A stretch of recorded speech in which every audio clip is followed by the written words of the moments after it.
ساتویں شخصیت جس نے بچپن میں کلام کیا وہ ہے جریج اسرائیلی کی براءت ظاہر کرنے والا بچہ. یعنی یہ نبی کریم علیہ الصلوۃ والسلام بذات خود ارشاد فرماتے ہیں کہ ایک اسرائیل میں بنی اسرائیل میں ایک جریج نامی بندہ تھا، بڑا عبادت گزار تھا، عابد زاہد تھا. وہ ایک دفعہ اپنے گرجا گھر میں اپنی عبادت خانہ میں نماز پڑھ رہا تھا. اس کی ماں آئی، اس نے آواز دی یا جریجو. وہ نماز پڑھ رہا تھا، اس کے دل میں خیال آیا کہ میں نماز پڑھ رہا ہوں، میں کیسے اپنی ماں کو جواب دوں؟ ایک طرف میری ماں بلا رہی ہے، دوسری طرف میں نماز پڑھ رہا ہوں. اس نے جواب کوئی نہ دیا. دوسری طرف وہ آئی اور اس نے آواز دی، اس نے پھر یہی کیا، اس نے آواز پر لبیک نہ کہا، اس نے کوئی نہیں اس کا جواب دیا. تیسری مرتبہ جب وہ آئی، اس کو کوئی کام تھا بیچاری کو، اس کی ماں کو، تو اس نے جب یا جریج کہا تو یہ پھر نماز پڑھ رہا تھا، بڑا عبادت گزار تھا، تو اس نے پھر بھی اس کی آواز پر لبیک نہ کہا. تو اس کی ماں نے کہا کہ یا اللہ اس جریج کو اس وقت تک موت نہ دینا جب تک یہ فاحشہ عورت کا منہ نہ دیکھ لے. انہی دنوں میں جریج کے بڑے تذکرے ہو رہے تھے اس کی عبادت گزاری کے.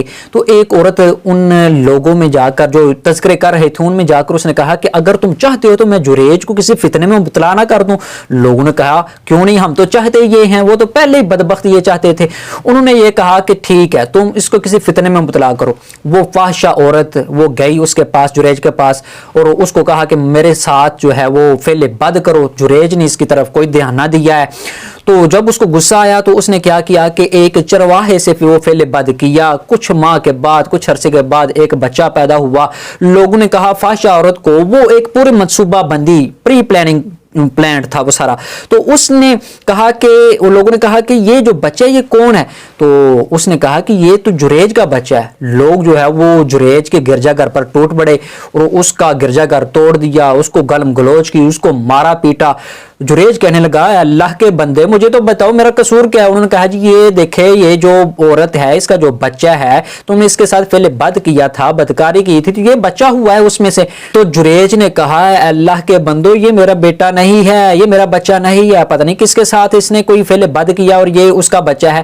تو لوگ نے کہا کہ ہم کیسے یقین کر لیں؟ اس نے کہا جی لاؤ بچہ لاؤ. وہ بچے لے کر آئے. ابھی وہ کچھ روایات میں ہے کہ وہ اپنے ماں کا دودھ پیتا تھا، اتنا چھوٹا بچہ تھا. بہرحال جب وہ لایا گیا تو جریج نے نماز ادا کی. نماز ادا کرنے کے بعد اس کے پیٹ پر تھوڑی سی یہ ٹھوکر لگائی ہاتھ کے ساتھ اور اس کو کہا من ابو کا، اے بچے بول تیرا باپ کون ہے؟ تو اللہ تبارک و تعالی کا کرم ہوا، اللہ تبارک و تعالی نے قوت گویائی دی اور وہ بچہ بول اٹھا کہ میرا باپ فلاں چرواہا ہے اور اس نے بتایا کہ میری ماں نے فلاں چرواہے سے زنا کروایا تھا، بدکاری کروائی تھی اور میں اس کا بچہ ہوں.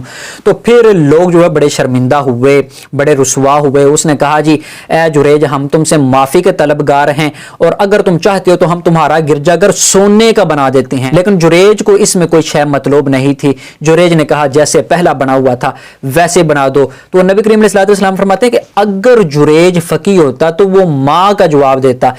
اٹ مینز کہ اگر ماں کو کوئی ضروری کام ہے اور آپ نماز میں بھی ہوں تو پھر بھی سب سے پہلے آپ ماں کا جواب دیں. پھر آٹھویں شخصیت جس نے بچپن میں کلام کیا، آٹھواں بچہ، وہ جو بھڑکتی ہوئی آگ کے پاس جو بچہ لایا گیا. یہ اللہ تبارک و تعالی نے سورۃ البروج میں بھی خندق والوں کا ایک واقعہ ذکر کیا ہے. وہ قرآن کریم میں بھی ہے، احادیث مبارکہ میں اس کی وضاحت ہے کہ اصحاب اخدود کا جو اس وقت کا جو بادشاہ تھا، اس کے جو لوگ تھے وہ اس کو سجدہ نہیں کرتے تھے، اس کو رب نہیں مانتے تھے. انہوں نے اللہ تبارک و تعالیٰ کو مان لیا تھا. اس نے خندقیں کھدوائیں اور خندقیں کھدوا کر سارے لوگوں کو اس میں ڈلوا دیا، آگ لگوا دی. ایک بچہ رہ گیا. جب اس کو ڈالنے لگے تو اس کی ماں تھی اس کے پاس، تو اس کی ماں ذرا ہچکچائی کہ اس بچے کو بھی اس میں ڈالا جائے گا. تو اس بچے نے کہا کہ یا امی اسبری، اے میری ماں صبر کرو، انکی علی الحق، انا علی الحق، ہم حق پر ہیں، کوئی بات نہیں ہے. آج دنیا میں اگر ہم کو عذاب دے گا، کل قیامت کے دن اس کی بھی پٹائی ہوگی، اس کو بھی پوچھا جائے گا. بہرحال وہ بچہ جو ہے ابھی بچپن میں ہی اس نے کلام کیا تھا. 9ویں نمبر پر جو شخصیت وہ یہ ہے کہ فرعون کی ایک بیٹی تھی، اس کو ایک اس کی خادمہ تھی جو اس کو بناتی سنوارتی تھی، کنگھی وغیرہ کرتی تھی.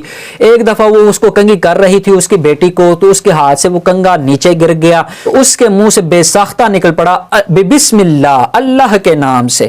تو وہ اللہ کے نام سے جب اس نے سنا اس کی فرعون کی بیٹی نے، تو اس نے کہا کہ یہ اس سے مراد میرے والد ہیں یعنی وہ فرعون؟ تو اس نے کہا ہے کہ نہیں، اس سے مراد وہ رب ہے جو تیرا بھی رب ہے، میرا بھی رب ہے، تیرے باپ کا بھی رب ہے، ہم سب کا رب ہے۔ تو اس نے کہا کہ میں پھر شکایت لگاؤں گی، کمپلین کروں گی اپنے باپ فرعون کو۔ اس نے کہا جی تم کر لو اگر تم اسی میں خوش ہو۔ اس نے کمپلین کی، شکایت لگائی، اس کو بلایا گیا اور اس کو آگ میں ڈالا گیا، اور اس کے بعد اس کا جو بچہ تھا، دودھ پیتا بچہ، اس کو بھی آگ میں ڈالا جانے لگا۔ تو اس نے بھی یہی کہا کہ یا امی اسبری، اے میری ماں صبر کرو، تم حق پر ہو۔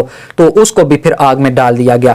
پھر 10ویں نمبر پر وہ بچہ ہے جو ابھی دودھ پیتا بچہ تھا، تو اس کی ماں اس کو دودھ پلا رہی تھی اور وہ اس کو فیڈ کرا رہی تھی۔ اس کے پاس سے ایک شاہ سوار، بڑا خوبصورت، بڑا جمیل اور بڑا جبار، بڑا ہیبت ناک بندہ شاہ سوار گھوڑ سواری سے وہ گزرا۔ تو اس عورت نے کہا کہ اے میرے اللہ، اے میرے مولا، اے میرا رب، میرے بچے کو بھی ایسا ہی بنانا۔ تو اس بچے نے دودھ چھوڑا، تو اس نے کہا کہ اے میرے اللہ مجھے اس طرح کا نہ بنانا۔ پھر وہ دودھ پینا شروع ہو گیا۔ اس کے بعد ایک باندی، ایک لونڈی، ایک کنیز جس کو لوگ گھسیٹ رہے تھے، اس کو مار پیٹ رہے تھے اور اس کو گالاں گلوچ کر رہے تھے اور اس کو کہہ رہے تھے کہ تو نے زنا کیا ہے، تو نے یہ کیا ہے، تو نے فلاں کیا ہے، تو نے چوری کی ہے، لیکن کوئی بندہ اس کو چھڑوا نہیں رہا تھا۔ اس وقت عورت نے کہا کہ اے میرے اللہ، اے میرے رب، میرے اس بیٹے کو اس طرح نہ بنانا، یعنی بڑا ہو کر یہ اس طرح ذلیل و رسوا نہ ہو۔ تو اس بچے نے دودھ چھوڑا اور دودھ چھوڑ کر اس نے دعا کی کہ اے میرے اللہ مجھے اس طرح ہی بنانا۔ تو وہ عورت بڑی حیران و پریشان، وہ بڑی متعجب ہوئی۔ اس نے کہا کہ اے میرے بیٹے، کہ پہلے وہ شاہ سوار گزرا ہے تو میں نے کہا کہ یا اللہ اس کو ایسا بنانا، تم نے کہا کہ اس کو ایسا نہ بنانا۔